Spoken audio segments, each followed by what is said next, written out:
Welcome to E360 TV, the live streaming and on-demand destination for influential voices and enlightened audiences. We offer trending, grassroots, and purpose-driven content across a diverse range of interests. E360 TV is more than just watching programs. We offer the ability to interact with live shows connecting audiences to real, authentic influencers and storytellers while streaming to millions of devices.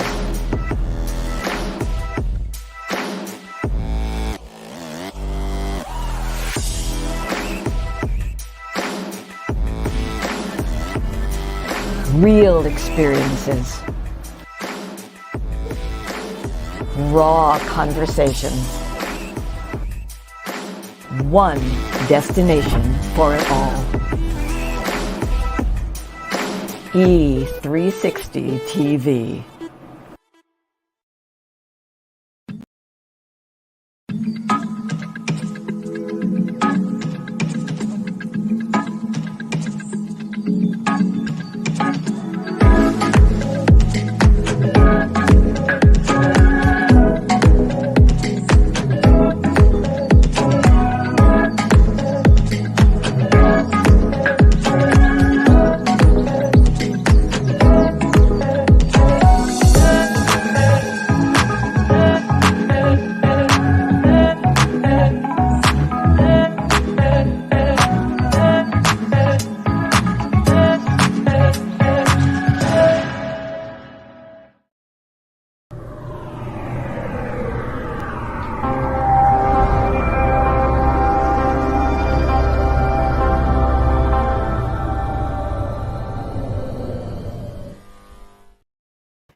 Hello. It is FEM Talk Tuesday, everybody, and welcome back to another episode of FEM Talk.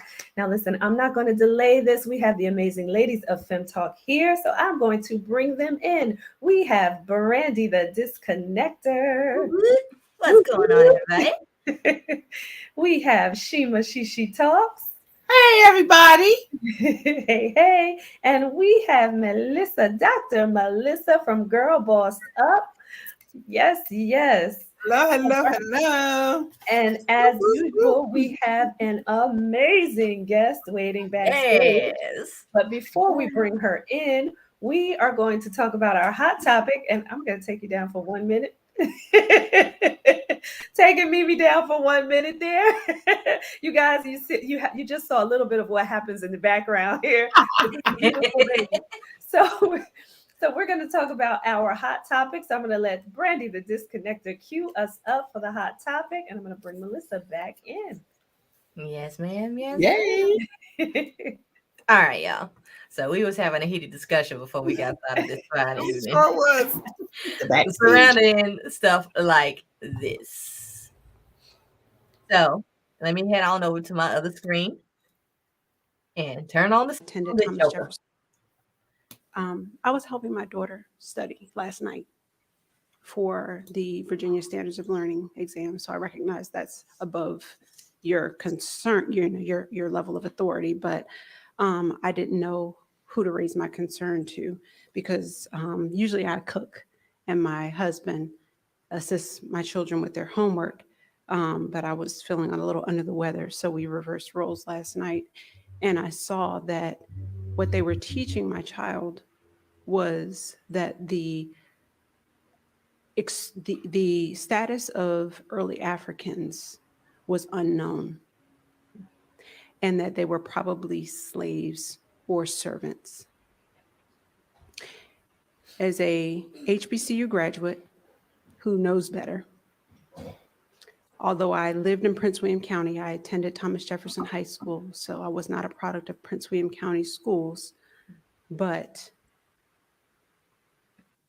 it's one thing to say, we're not going to cover that.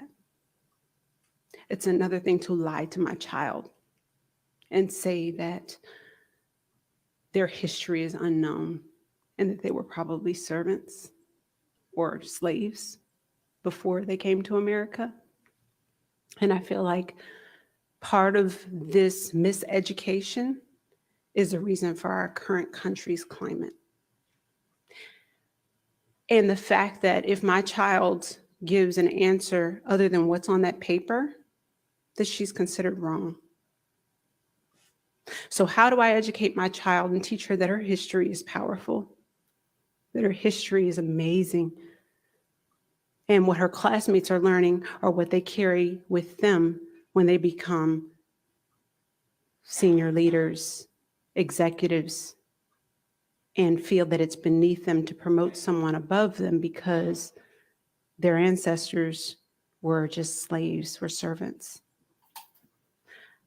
Right now, I'm working in the CIA as the chief of a group within the Diversity and Inclusion Office, and I'm fighting these battles every day to change minds, to change hearts, to change unconscious bias, because they're not unconscious, they're taught at this age to our children and their classmates.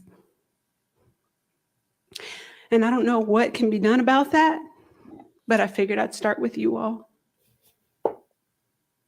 Because I have 3 babies, 9, 10, and 11, in Prince William County schools who are being shaped for their future.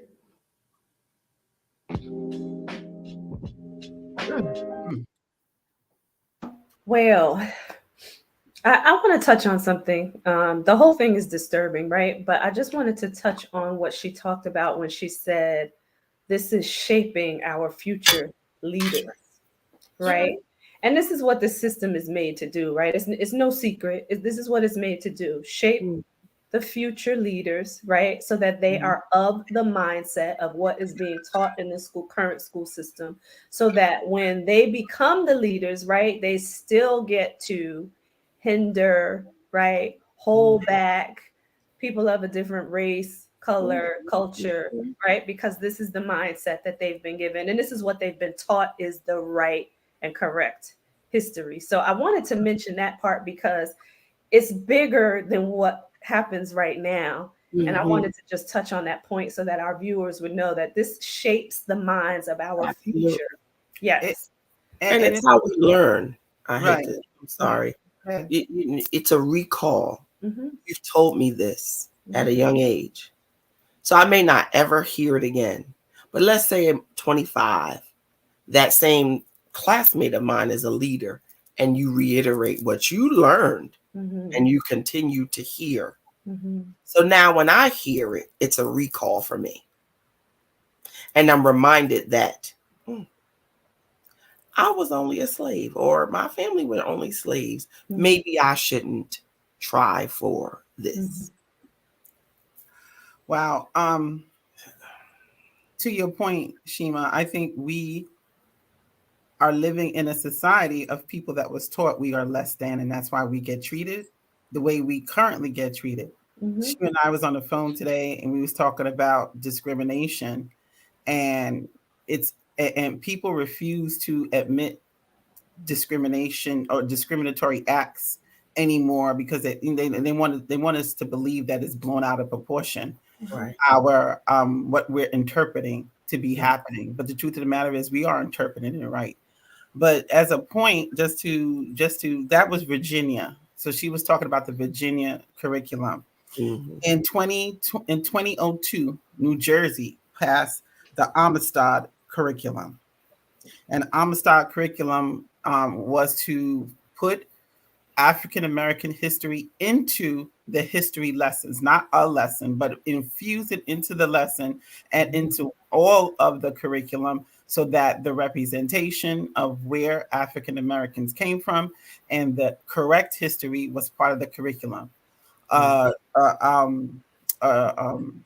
Article was done in 2021 and by the NJEA, and it indicated that as from 2002 to right now, that the majority of the teachers don't even know in New Jersey, don't even know what the Amistad curriculum is, and clearly have not put it into the curriculum for their school districts. And to that point, right, when it comes to them changing the law, what are they doing to teach the teachers the correct history to be able to pass that on to the students. And trust me, I can tell you, that's right. I can tell you how much money they pour into curriculum changes.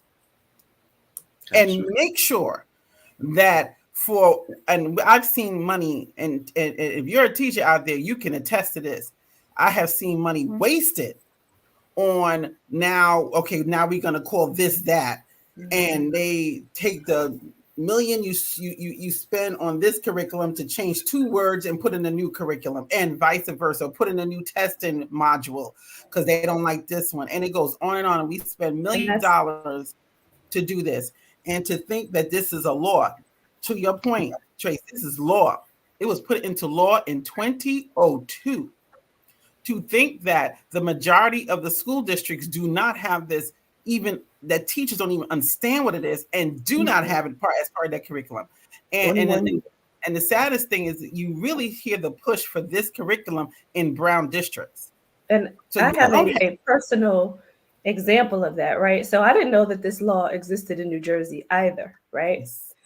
And you said this was 2002, right? So that's 2002. My child was born in 2007. Okay. He was when we were living in New Jersey, we were in a majority Caucasian school district, right? There was a kid who used the N-word, okay? Not knowing, not really understanding. This was elementary school. They were very young. So it took me going to the teacher. It took my child coming back to me to tell me what took place and how it wasn't handled, right? It was kind of skipped over. So it took me writing a letter to the teacher, going to the school, helping to educate the teacher, having the teacher go get a book that had the correct history in it and meaning behind the N word, to now relay a different message to the classroom that this was unacceptable. My child and this child are friends now because this kid understands now that, you cannot use this word, and he understands a little bit more of our history. Not a whole lot, right? But it was something that I had to do as a parent to help to change this around and change the mindset of the kids in his classroom. But what I'm saying is the teacher didn't know about the book, right? The teacher didn't even know how to handle the situation. So from 2002 to about 2008-9 is when it happened, or 2010, this teacher had no education based on a law that was changed, right? But she didn't have any education about our history to even be able to handle a child using that word in the classroom. And it took me as a parent going, I'm of the entirely different opinion. I'm not here to change minds. I'm here to change the systems that change the minds. Yeah.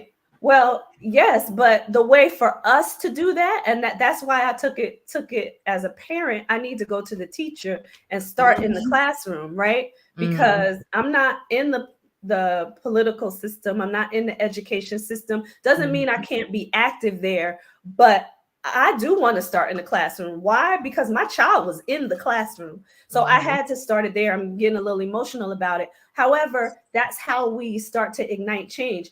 And because I was in that school district and the parents are the ones who affected a lot of the change, if you can get the parents to rally around you to change the education system, that's where it's going to start. It's going to start within the classroom with the teachers. Then it has to go up. If you try to bring it from the top down, that law is a perfect example of how it doesn't really happen. So I just want to say that, I give that example because I had it happen personally, right? And had to do something about it and give that example. But I think that's where we need to start. And I appreciate that school district for what the parents do in that school district, even though the majority of them were Caucasian.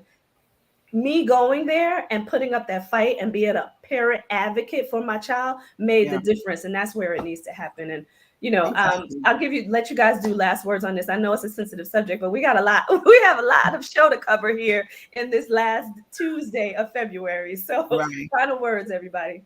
I think what my final word is for Black history.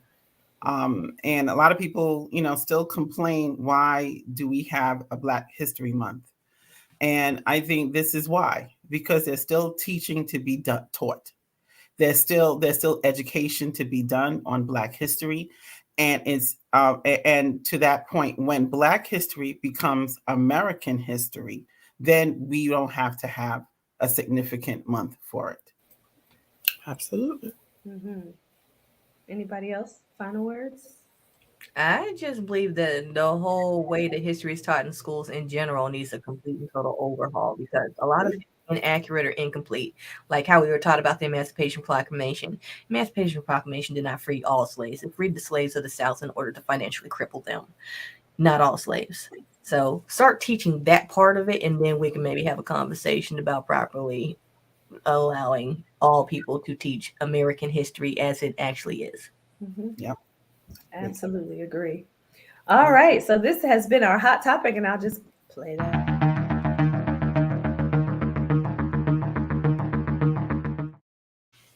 That has been our hot topic, everybody. But we are here the last Tuesday of February, the Love Month. Not only is it Black History Month, but it is Love Month too. That's what we've been coining it this particular month. So we have been talking a lot about love and marriage and relationships. And we have this amazing young lady waiting backstage. She is a relationship consultant. And I just want to tell you a little bit more about her. Her name is Kilwana Brown. As I mentioned, relationship consultant and owner of Brown Consulting and Productions LLC. She specializes in bettering you as well as your relationship. And as a relationship consultant, known to her clients as the pleasure principal. Woo! And we're going to get into that. She assists with helping them explore their sexual side, as well as teaching couples to be more considerate and less passive with their partner. And the same thing you did to get them would be the same thing that you do to keep them. Come on now. She is also known as the fashionista. She likes to mix fashion and beauty with a sense of charm and sophistication. And you will see this when she comes on screen. As a fashionista, she dresses as if she is about to see her arch nemesis. Come on. Clothing might not change the world, but it will change and make others stop and stare. I love it. Right. She teaches how to shop and how to use it as therapy. And it's a lot, and at a cheaper price, sometimes if that's where your budget lies. But women can look and feel beautiful in any outfit, and the right outfit can make you feel powerful. So we're going to bring in I love that. Kilwana Brown. Yes.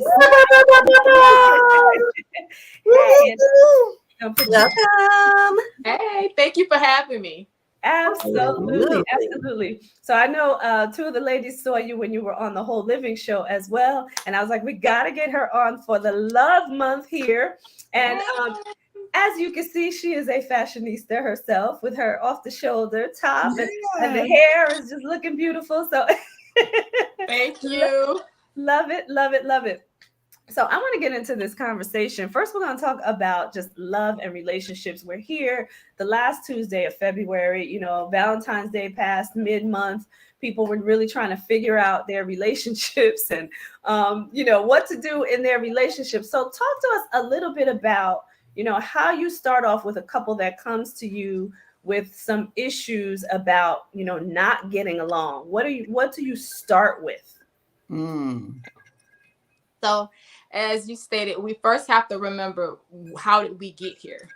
How did I intrigue you from the beginning, right? Some people forget about the beginning of the relationship when we become complacent and just, we overtalk each other, forget what that person may like, the needs of that other person. So we bring them back to where it all started. And believe it or not, in most cases, it's the woman that gets again a little more comfortable, and the man is looking at it like, hey, wait a minute, when you start wearing that bunny, like, let's have a conversation. So in most cases, we start from the beginning and work our way to where we are currently and try to get to a better place. Oh, I love that. You spank some people out there. That bonnet. You were cute before. I'm not a fan of the bonnet. Agreed. What comes up for a couple as they start to, reminisce about the time that they met, right? And the things that excited them. More particularly is the laughter. When I first met you, we had the same interests. And in the beginning, in some cases, men are the one, they kind of throw something out there to kind of get you. And then when you get into that relationship, you realize, hey, what happened to him? Like, you know, you was interested in me in the beginning, you complimented me a lot. And now that you're comfortable with me, you know, you no longer compliment. So you find a lot of women more insecure now. And not for nothing, but we have a lot of competition these days. I don't want to go too left, but, you know, with new body work and you know, men turning into women, it's just a lot of different things going on in the world. So you have a lot of competition, and it's hard to try to compete. So you just have to make sure, first of all, you love who you are. Right. And when you love you, you can teach him how to love you. So, and vice versa. So again, you have to be comfortable with who you are as a woman as well as a man, and work from there. That's how you could teach each other about what your needs are and your wants are. Yeah. And you said something so key, right? Because I think about social media, right? And what we see on social media as what's beautiful, right? And I got to put the air quotes up on that. So how many couples have come to you and talked to you about, you know, my husband, my significant other is looking at, you know, X on social media and I can't compete with this. Talk a little bit about, you know, that aspect, because, you know, you got the cinched waist and the big booty and the boobs and everything is. Well, that's crazy that you asked, because I had someone that came to me. She's no longer married. She is now, you know, in another relationship, and her ex-husband has a fiance. And her kids play sports, and all the moms are complaining about the new girlfriend who comes to the field with the breasts hanging out, with the booty shorts on. You know, she has the work at Hooters look, and you know, so I you know, I don't understand how can, you know, and in most cases, like I tell her, you have to be who you are, you know. Focus on her not. I get it. It's embarrassing. The kids are all laughing at your son, you know. But, you know, there's competition out there. The sad part about it is that she lost her husband to that young lady. So that intrigued him. But like I explained to her, that's only going to go so far. I want a man to want me for this. Because when we get older, them grays start popping out and them things start sagging, honey. I just want to say that gentleman obviously has never watched Diary of a Mad Black Woman. True, because it was a Caucasian couple. So with that being said, that could go across all cultures. It happens to all of them. That's right. Yeah, that's right.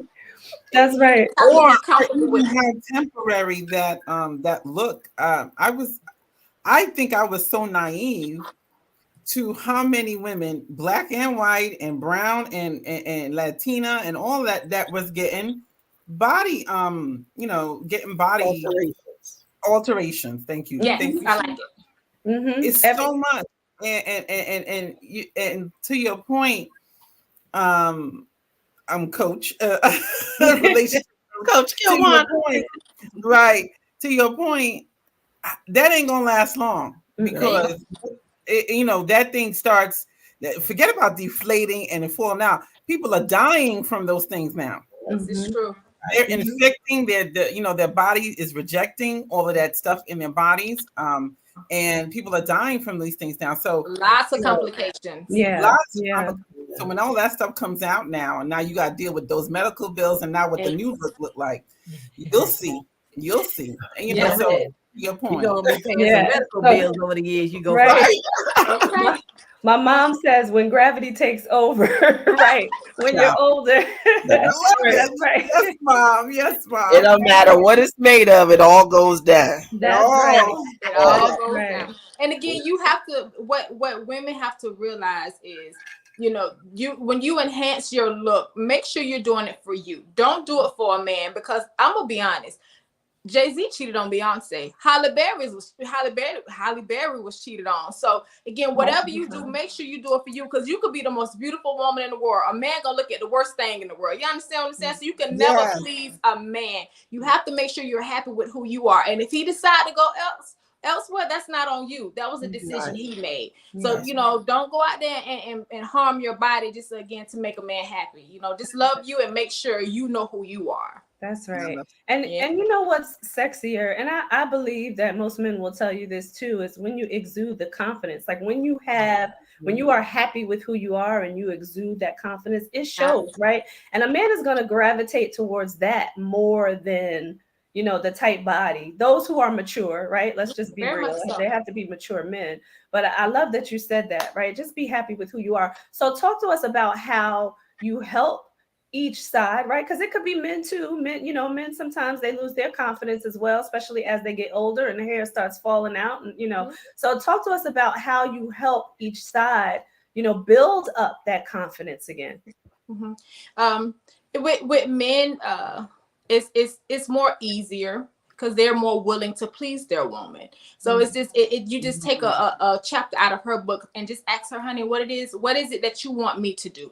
I had one guy, he was losing his hair in the middle, and he had the George Jefferson going on. And so I just wanted to encourage him, and I said, if you let go of those sides and just grow out a beard for her, let's just see how I look.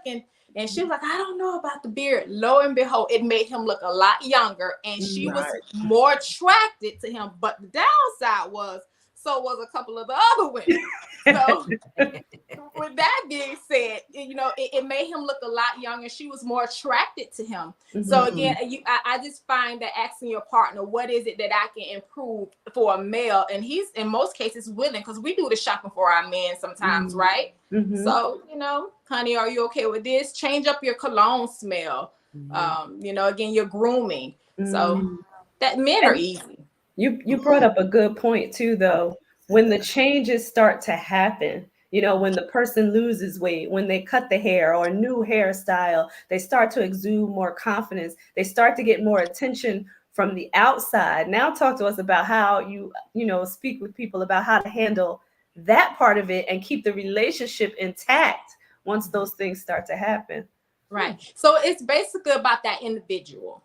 You have to realize that you're gonna see. That's just like if a woman loses weight or gets an enhancement somewhere. The attention that she normally didn't receive, she's gonna start receiving it. But yet again, you have to know who you are first and foremost, and remember, listen, this is who I was. Did you like me, or were you attracted to me when I was the normal me? So when you keep these type of things in mind, another woman may be looking at me, but I had this woman in my life who's held me down. You just got to remember where you came from, So we just have to remind our partner. And in most cases, when I talk to some couples, just remember where you were before you got where you are.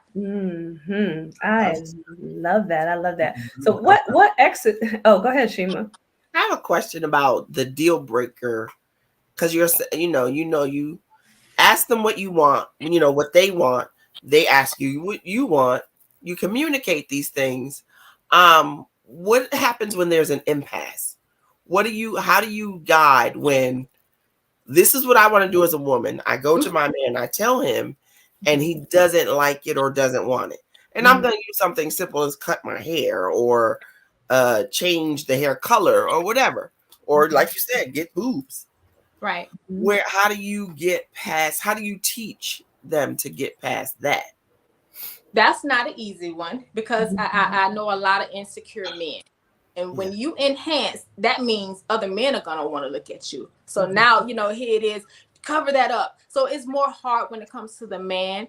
And again, it's all about your confidence and knowing who your woman is. And the woman has to make sure she reassures the man, hey, honey, I did this for me, and I'm hoping that it was for you as well. But I did this to make me happy. Not everyone is going to agree, but let's agree to disagree and come up with some terms. Whatever it is I got to do to make you or reassure you that my look is for you and my eyes are only for you. And then again, the men are the ones that are kind of like, I don't like that new look, and who you trying to impress. So it could be a head bumper. It could be a head bumper. So you brought something else up when you said, I did this for me, and I hope I did this for you too. I like the way you stated that, because the woman has to be happy with what she's doing, and in hopes that the man is going to be okay with that.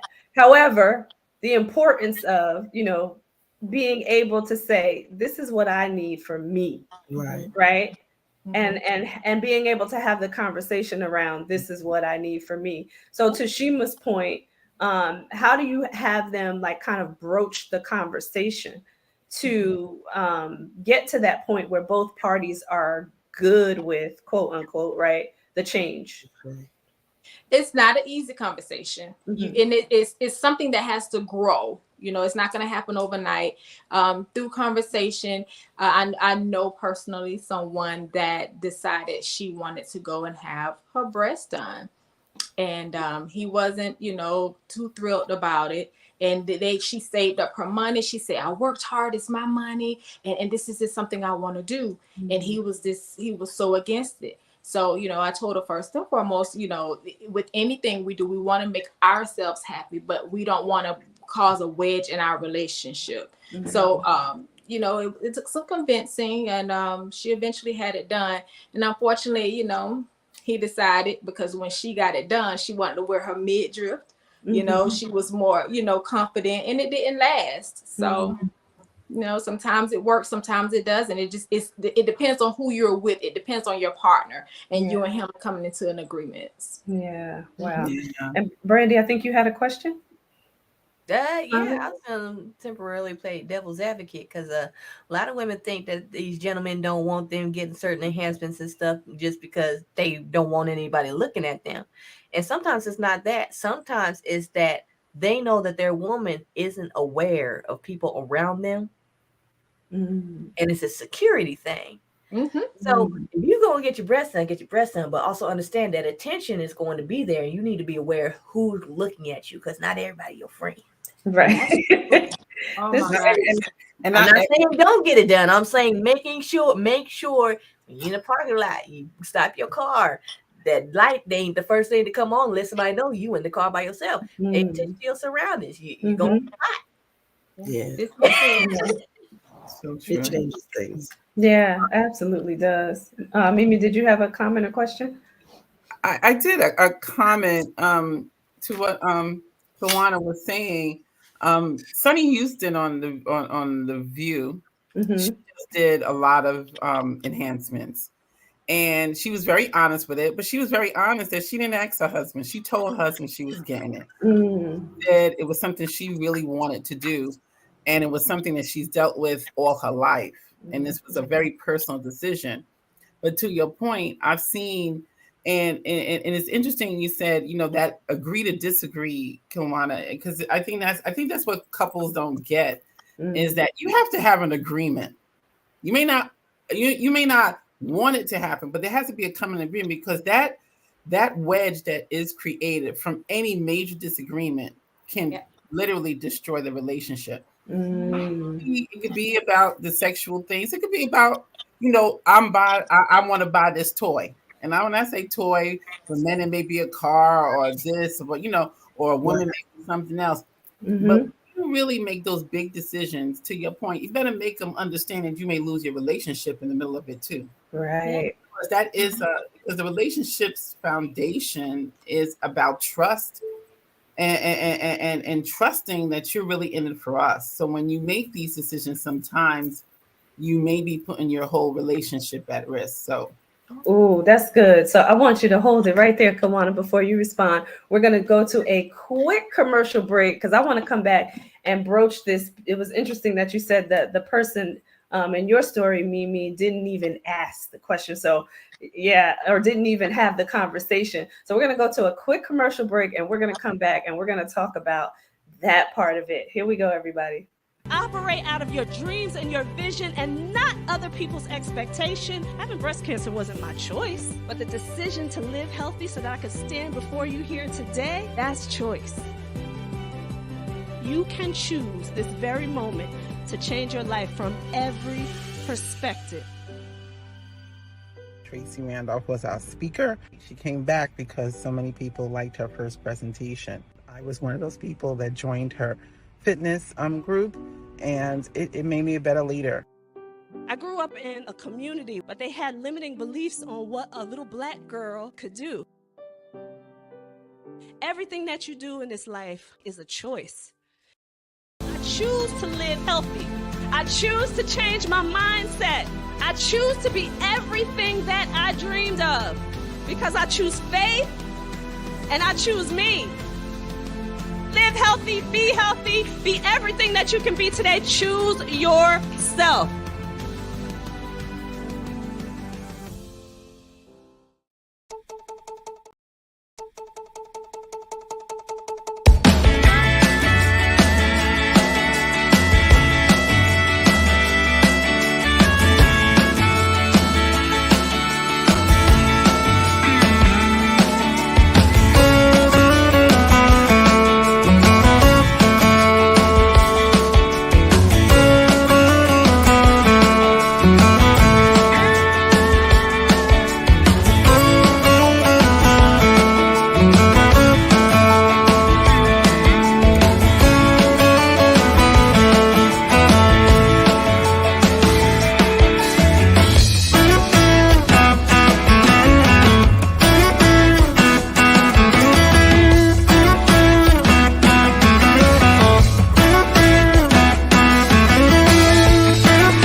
And we are back.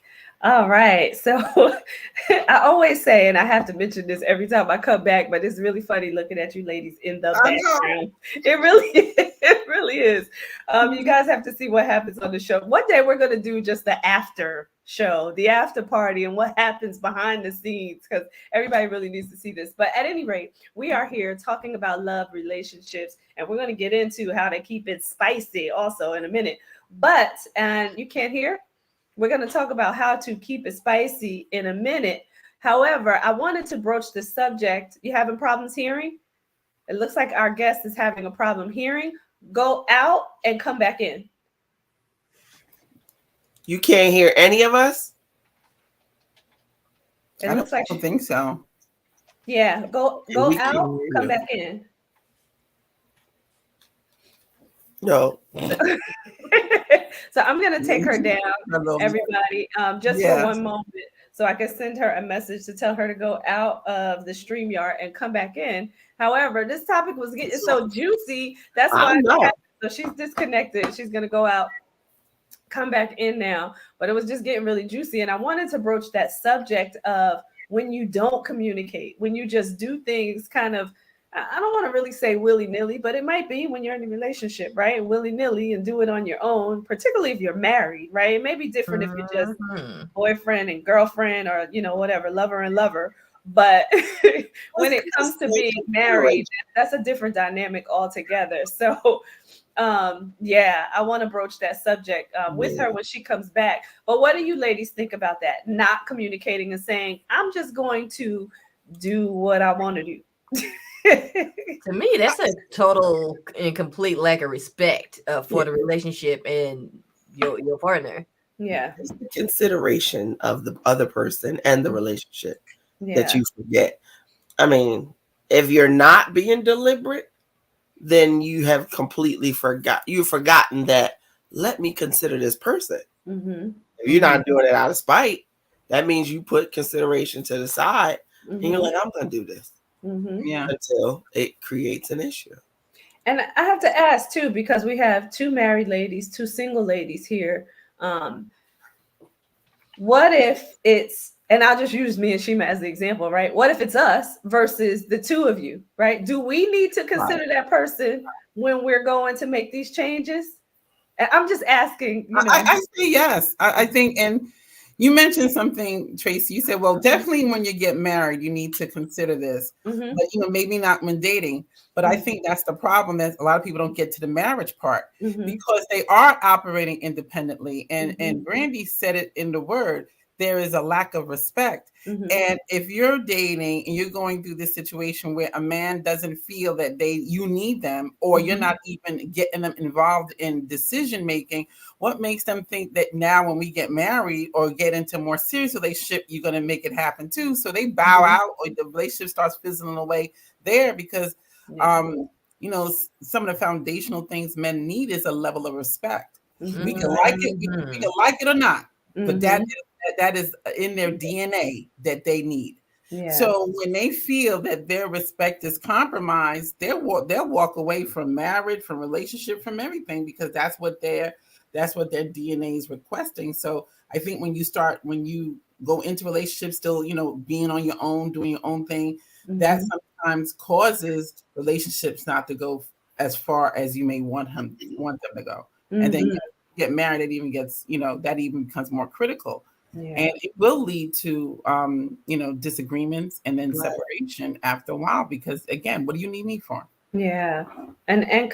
Consideration needs to happen, you know, throughout a relationship. I agree with that. I just wanted to kind of put that out there, right? Because I think women in particular, right, I mean, probably men too, but women in particular probably think, you know, I'm independent and I'm not married and I make my own money and I could do exactly what I want to do, right? But and I have to say that if you're alone longer or you're older, you get that mindset because you're doing everything and you're independent and I do what I want to do.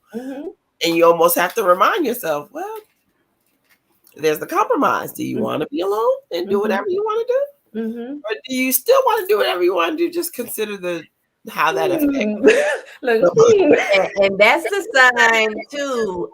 If you're able to walk in and say, I'm gonna do this the way that I want to do it, when I want to do it, and there's no pushback, there's no conversation, you're just like, okay, dear, that's a beta male. And if you don't want a beta male, you might want to reconsider what's going on. Rethink your process.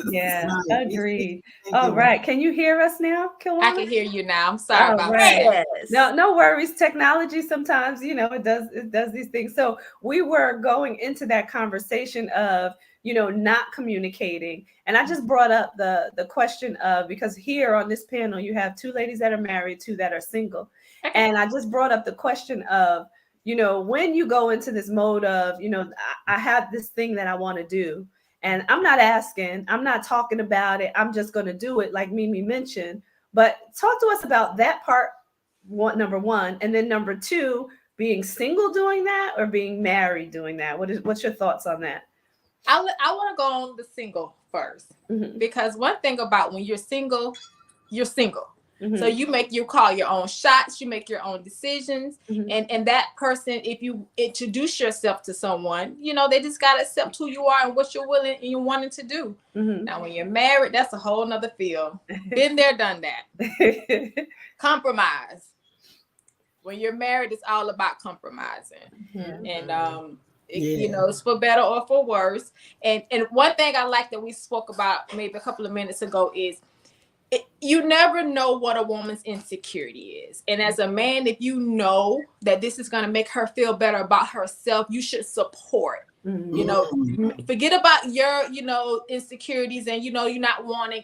When you know who that woman is, you should just accept who she is, but at the same time, accept who she want to be or what it is that she want to do. I love that. That is so good. One of the things my husband is not interested in at all is makeup. So, and I wear makeup every day. But we had a conversation, to your point, Kilwana, and I said, you see, for me, makeup is not, it allows me to, I've learned to love my face and myself, not because of makeup. That time of the day is precious to me because I get to be alone and fall in love with me. And he's okay with that now. To your point, him understanding I was doing something was half the battle. And because he loves me, he's like, you know, and he makes it a point. So, oh, you don't got no makeup on. You look so beautiful. He makes that a point to say that. I love it. I go, that's nice. So I'm going to put my makeup on now. Now the complete and come back later. But he like you said, I think understanding, coming to understanding is such a key part of that. Yeah. Love that. Good stuff. I want to get into the spice of things because I know you are also a pleasure principal. Yes, A little shimmy on that one. So I'm going to start with this. This is being playful, but when you know that you want something that your significant other may not agree with, how do you spice things up to kind of get them to sway in your direction? Wait, Tracy, before you say that, I thought you was going to talk about that color room we talked about one time. I thought we was going to go there, but okay, we're starting slow. I'll let y'all start slow. He's opening the door to the color room. Right, I'm confused. You got to warm it up first. Yeah, you got to open the door to the color room. Right. I jump in the deep room. Go on. And wait, before we go on, this is Mr. Simmons saying, yes, now I understand. I love it. And thank you for supporting us here. Supporting your wife and supporting us always.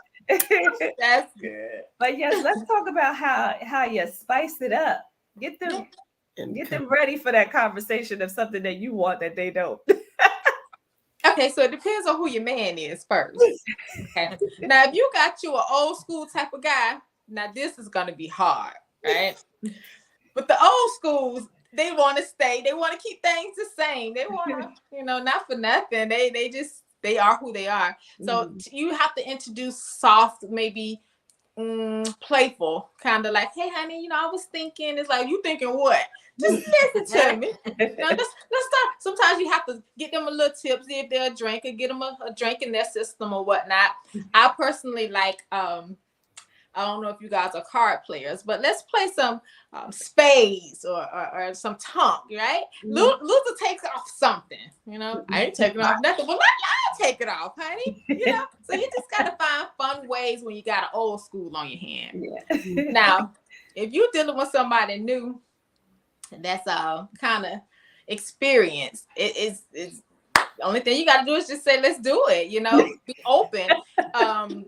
I don't know how comfortable some women are or some men are with going to sex stores together, or even just getting on the internet and just exploring and saying, hey, what do you think about this? And that can be a sensitive subject with some people, opening that door.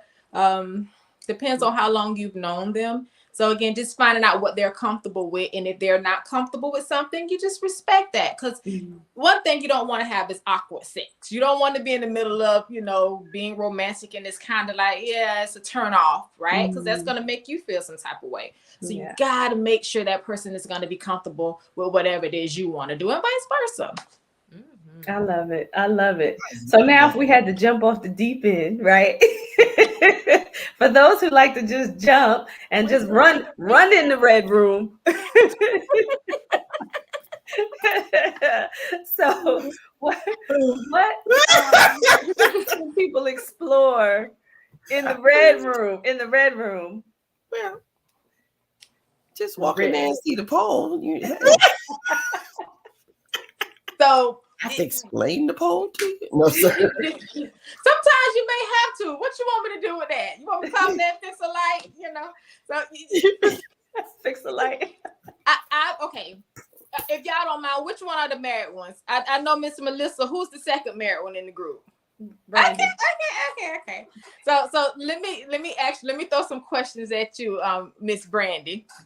What is your way of making romance in your household? How do you kind of warm your heart? Huh? It could be massages. Okay. It could be massages. It could be his favorite dessert. The extra adult version. It varies. It kind of depends on his mood and his needs in the moment. Okay. All right. Miss Melissa, I want to ask you the same question. What do you do to spice it up in your house? Spice it up. Spicy. The last spicy thing is I dance. So what? I like a dance. So Nothing wrong with that. One time I don't have no problem with this. One time I went to the store and I bought a bunch of really it was just it was the Panty and Bra sale, and I modeled all of my selections for him. Oh, Nice. Oh, I need to take some tips. Yes, ma'am. Yes. Okay. Well, I mean, and I like that. So it doesn't always have to be sexual, like a toy. It could be a nice song you put on, maybe one of his favorite old school songs. And I like what Melissa said, putting on something sexy, you know. Let's just have a conversation, or let's just stare into each other's eyes. Let's just get up and dance, slow dance across the floor. It doesn't always have to be sexual or awkward. That's my mom. You know, explicit is or nothing. Like, they know it's a nighttime show. They know this show. She made me, so she made me. So. Right. I have a question. Our tagline is all the things our mother didn't want to talk to us about. Absolutely. Melissa, you got a I have a question. question. One of the things, and you know, and being married 33 years, I had to grow into this. So I'll admit, you know, a lot of times because of how we were raised and socialized, and you know, we weren't supposed to talk about all that stuff. Okay. But I remember the first book that got me out of my own way was Kama Sutra. Are you aware of that? Is that something you recommend? Elaborate. Okay, it's a book on a lot of different positions that people can explore. Oh. And I think sometimes we're so used to old school exploration, or it's about exploration. Like to your point, like what do you think about even if they was to go, like some couples they'll watch porn together, explore. That's good. So what is your thought on kind of visual encouragement? Let me say it like that. Okay, now So believe nice it or not, my ex-sister-in-law, I recall her and I having a conversation. She was heartbroken. She came over and she just wanted to talk. I didn't know what was wrong. She was crying. I'm like, what's wrong? I caught him watching porn. I said, you didn't go in there with him? You cried? It's like, he's looking at another woman. And so I find that, again, when a person is not comfortable with presenting that to you, their likes, they shut off in a room somewhere and kind of do their own thing. So to make, after we had a conversation, to make matters better, I told her, just go to him and talk to him and say, if that's something you like, I would like to be involved. And it may have been a new position that he wanted to try, you know, instead of missionary, you know what I mean? Maybe he wanted to kind of explore different things. We're all adults here, maybe oral. You never know, but yet again, you won't know until you ask. And in most cases, that man or woman may not be comfortable with having that conversation with you. So a good book is good, Melissa. Pulling up something on a video or just saying, hey, you know, let's go to a couples class. You know, let me do some research and have a nice vacation. We can fly off somewhere nobody knows us. Let's sit in a room full of like-minded individuals and just, you know, and see what we can learn and explore. Get you a nice hotel, go back to the hotel and make a movie. Make a movie. I love it. Move to the cloud. Don't do that. Right, it goes to They'll save it on the cloud. they will save it on the cloud. But to add to Mimi, I actually had, I don't know where it's at currently, but I had a small copy of the Karma Sutra as well. So I know what you're talking about. Read it now. Okay. I think I read it before I was supposed to read it. Well, but when I realized what it was, I said, I'm not supposed to read this, but I might need to remember it. It will definitely encourage some stretching. So if you're having a hard time getting your partner to actually exercise and stretch a little bit, into the Karma Sutra. Come talk to me about flexibility. Tracy, you would love it. Right. Come talk to me about how to get flexible. All right, ladies, this has been an amazing conversation. As always, we thank you so much, Kilwana, for joining us.